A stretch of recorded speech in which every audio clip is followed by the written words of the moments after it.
For finding Admiral Akbar passed out under a rock, breaking Palpatine's statue collection. Oh, wait, hold on. Let me go over here for this. Oh, I just realized the fucking vertical viewers have been getting fucked because I've been on the wrong thing this whole time.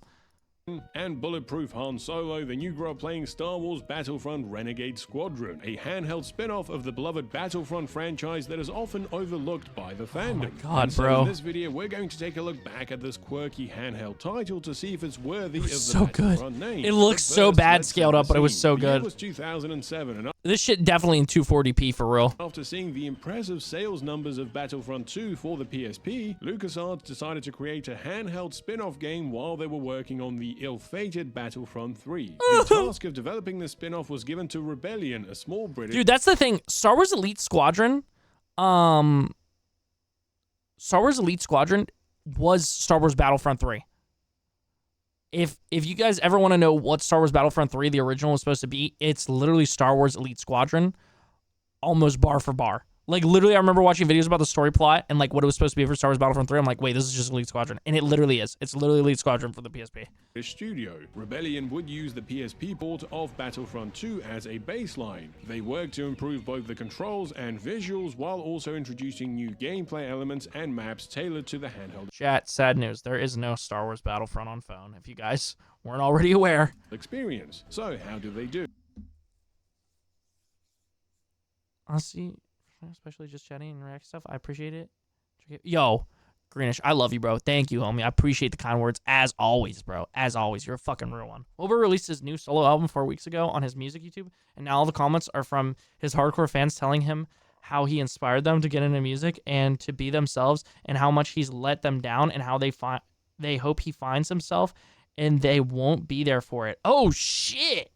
Well, just like its console predecessor, Renegade Squadron has a number good. of game modes, Honestly. but I think the campaign is the best place to start. Yeah, The dude. campaign tells an original story which follows Renegade Squadron, a ragtag group of guerrilla fighters embedded into the Rebel Alliance. You gotta love the underdog story. Cutscenes are told through these motion comics, and they have a cool, gritty style, even if they often just paint over frames from the movies. The first level takes place on Yavin 4 and acts as a tutorial. Oh, dude, that gun was crazy, bro. But you know what was the best? The fucking jetpack. Straight away, you can tell this game retains the Battlefront formula. It's a third-person shooter with conquest-centric gameplay. However, Dude, they really did this on the PSP software. They really made a goated ass game on the PSP, bro. Which is not hard to believe, actually, because there was... Oh my god, bro, don't even get me started on the Star Wars Force Unleashed on PSP. It's so much better than any of the other Force Unleashed. I know that might be crazy to say, but there's so many different game modes. There's so much different shit in there, bro. The PSP, if you were a Star Wars fan, was so goated, bro. It was... Star Wars Battlefront 2 was kind of bad on it, but everything else, bro, hit. It hit, bro. Everything that I played, anyways. the big difference this time around is that instead of relying on separate soldier Oh yeah, Space, I'll classes, check it you out control after this a video. single character which you're able to customize in a number of different ways. Dude, yeah, oh, you can upgrade the speed. I forgot about that shit, bro. Ah, it's so good. And just running over people, LMAO. I don't think I ever played. Oh, wait. Oh, playing as the Droideka running over people. Okay, I was like, wait, Droideka the game? Of the cosmetic customization, yes, definitely going with the 9-num head to strike fear in the hearts of my enemies. And of course the weapon customization, which allows you to choose a number of primary and secondary weapons from older Battlefront games like blasters, sniper rifles, and rocket launchers. In addition to those, you also get newer weapons like the carbon gun, which freezes enemies for a bit, and also the incinerator. Old favorites like wrist rockets and jetpacks are back, but you also get customizable attributes such as running speed, health, and the speed at which you take over command posts. The game balances all these customizable options with a point system. You're allocated 100 points, and every weapon, item, and attribute uses up a certain number of points. So if you want to have the fan favorite chain gun, you're probably going to have to say goodbye to the jetpack. Yeah. The system, while simple, does allow for a pretty wide range of customization. Oh, the recon drone was fun, bro. It was fun. You just send that, if I remember correctly. I think I remember this correctly. You just send that recon shit out, bro. Just fucking check out what the fuck was going on. Now, the limited controls were one of the biggest drawbacks of Battlefront 2 for Dude, hell yeah, PSP. Finny. This time around, the developers have implemented a reworked lock-on system, which is an improvement, but moving both... Dude, Finny, if you get the chance and you can cop a fucking PSP and play this or emulate it, bro, this game's so worth it, bro. This is probably my favorite, like, old game. I'm not gonna lie. I mean, like, Star Wars Battlefront 2 is close. I'm trying to think of what other older games. If you consider, like, Force Unleashed old, A lot of Star Wars games is what I played. Mercenaries 2. Like, those are some of my favorite older games. Player and camera with a single analog stick does still feel clunky. With the tutorial over, You got burnt out after the character creation part? Oh, over your video. Similar to Battlefront 2, only this time around, the developers have introduced an autopilot feature which will have your staff Vinny, get that shit and buy this shit off of eBay or some shit, bro. It's so worth it. fighter tail its target while you keep on spamming X to shoot it down. Just go easy on the boost. In addition to all your standard Oh, yeah, they had different fucking fires, too, which was so cool. Yeah, bro, Mercenaries. I saw Mercenaries at this old game store. Me and Chucky stopped at the other day in this mall. I was like, bro, I think I got to get an original Xbox and start playing this shit. This was also the first Battlefront game to have playable B-Wings. Yeah, bro. The Millennium Falcon. Don't worry, Captain Solo, I'll help you. The level ends with a dogfight against Boba Fett in the sleigh. TC? Yo, what? Mio, what's up, gangsta? How you been? They've won. Renegade Squadron and Han then Yeah, I think the plan, Limburg, is for you to be here and us go to concerts, and then after the concerts, me go and get her. Or her fly up. travel to Ord Mantell, where they get ambushed by bounty hunters. Defend Chewbacca while he finds the spare part. Well, come on, don't just stand there. This map seems to be an homage to the junk level from Shadows of the Empire, which is also set on Ord Mantell. The map itself is pretty standard. It's a bit small, but that's... I gotta play Shadows of the Empire. I've never played it. going to be a recurring trend in Renegade Squadron. Smaller maps with less combatants on the field due to the underpowered hardware. I love how Han just... Wait, really? I thought there was a lot of big maps. stays by the Falcon this whole time. I'd love to help you boys, but someone's got to push these three. Maybe Limburg. It really just depends, dude. It depends on my mood of the week. When I was driving down, part of the time I was like, man, it would be so sick if someone was with me. And then the other part of the time I was like, yo, this is so sick. I'm by myself. I can just beat my own thoughts. Buttons over and over again. I did play Star Wars Bounty Hunter, dude! Ends with a boss fight against IG-88. Okay, what's next? Oh no, they've captured Admiral Akbar. Time for another space level. I want to play that game again, too. Some turrets and then some TIE fighters. This Y-Wing is just too slow. Let's use the auto-dock feature to change ships. I think I'll just do it manually next time. This mission ends with you flying into the Star Destroyer hangar and rescuing Akbar. Stupid Imperials, they have an entire ship the size of a city and they hide him in the first room. And of course, old Fish Face's rescue wouldn't be complete without some kind of mention of a trap. We're trapped! There we go, back in one piece. Wait, how did he survive being in space with no helmet? Dude, yeah. Anything? Look, there's a big opening. Yeah, I think that's... Next is the that's mission def the move. Now, this time around, they took the I can slide your ass up there.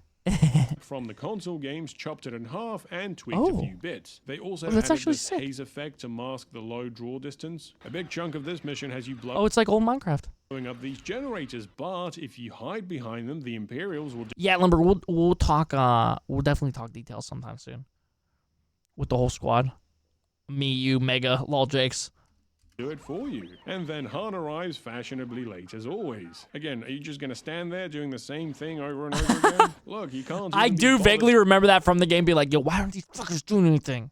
To lower the ramp for you to get on. Next up, we have Boss Pity, which always sounded like one of the other guys sitting next to Boss Naz. The map has this Mayan jungle theme, and it's actually quite big. Look, it even has... Yeah, dude, I think this is my favorite map. Wow, these Renegade Squadron guys are hard men. Look at them just taking direct fire from a walker. You even get these hideous things that you can ride. Oh no, dude, I'm jorking it to this gameplay right now, I'm not gonna lie. Has been injured. Hold on, I don't Yeah, Chucky, we've been jorking it. Spend the entire battle hiding behind a rock on the other end of the battlefield and still get injured. And look, as soon as you give him the Bacta, he just runs away. Hey fellas, do you mind if I bring my new pet with us? Next up is the Battle of Hoth, but this map only incorporates the Echo Base section from Battlefront 2. They've added a few more rooms and corridors, and there is this outer area, but the main battlefield is conveniently cut off by some debris. You do get just stay till June.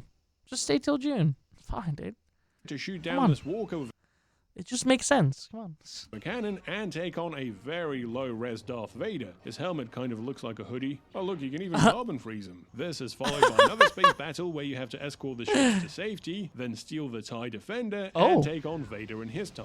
Next up is a mission to the Sith world of Korriban, where Palpatine is giving a seminar or something. Korriban is another small map, but it has really nice design and aesthetics. The black marble, the regal red hallways, and these giant creepy statues. modes. Dude, every one of these games, if I remember correctly, ended in Korban or Korban was like near it.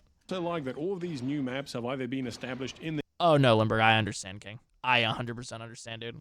You see everything in this place in like 5 days max, unless we're trying to like go down into the state. EU or mentioned in the movies. The objective of this mission is to piss Palpatine off by destroying his precious Sith statues. That way he's forced to cut his TED talk short and kick your ass. You then trap him in the room by blowing up the doors and steal a data pad from Oh, the I remember shutters. this shit Also, this so being a clearly. classic Battlefront game, Palpatine can fly. Next is Sullust, which is the biggest original map in the game. It consists of both indoor bunkers and outside Oh yeah, areas. this was my least favorite map by far. Yeah, this was my least favorite map by far because it was so big and like so hard to maneuver, and it took so long to get places. With the spire as the centerpiece. All in all, it's a really nice map, allowing for some really fun gameplay. The final level of the campaign is Endor, which has also been scaled down and redesigned from its console version. It's more of an open space this time, with the Ewok village in the center, a downed walker at one end, and the Imperial bunker It's your on the dad? other. Okay, There is bet. a nice Easter egg of Ewoks dancing on the walker, and for those wondering, no, you can't kill them.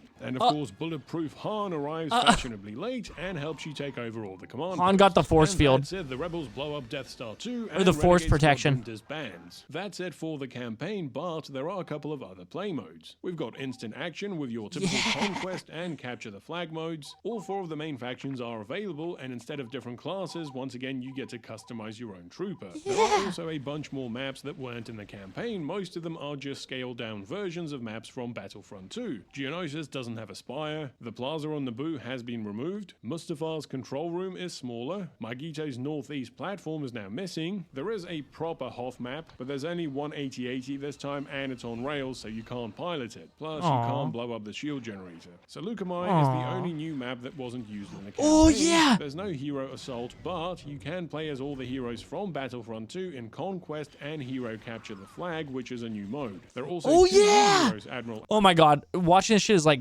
literally just fucking nostalgia. Akbar and IG-88. There is a Galactic Conquest mode which has been redesigned. This time Yeah, dude, this Galactic Conquest, if I remember correctly, fucked so hard, bro. adding a few more RTS elements. You can now assign specific numbers of troops to each battle, unlock commanders, and generally focus a bit more on resource management. And of course, Renegade Squadron did have online multiplayer for up to 16 players and local ad hoc matches for up to 8 players. And so there we have it, Battlefront Renegade Squadron, an ambitious continuation of the Battlefront series. Please, God, if you're real, please give me Renegade Squad and Elite Squadron or Elite Squad or whatever it is on PC, Classic Collection type beat. Just they don't even have to do that much. They have to up the graphics a little bit. They need to up graphics a little bit and convert the controls. That's all they need to do, and this show will be amazing. And support online, that would be crazy. But they don't even have to do that. They can completely take multiplayer out. That's limited by the I'll give him $30, hardware. $40. The controls are an Fuck improvement it, I'll give him $60 for both the games. over its predecessor, but they're still rather limited. There were just so many times playing this game that I reached out for the non-existent right analog stick. But that being said, there are still plenty of redeeming factors about Renegade Squadron. The new maps are a welcome addition, even if they are a bit small and basic at times. And the character customization was a novel new take on the established formula, which is Yeah, dude, yeah. why I think Renegade Squadron is a worthy addition to the Battlefront series. The game didn't get the best reviews, but it did sell well enough to get a greatest hits re-release and warrant a follow-up, Elite Squadron, but that's a topic for another video. In the meantime, please let me know your thoughts and memories of Renegade Squadron in the comments. As always, thanks for watching. Please consider supporting me on Patreon, and a big thanks to I'm all my already existing subscribed to this guy. patrons. Also, if you've enjoyed this video, please like, subscribe,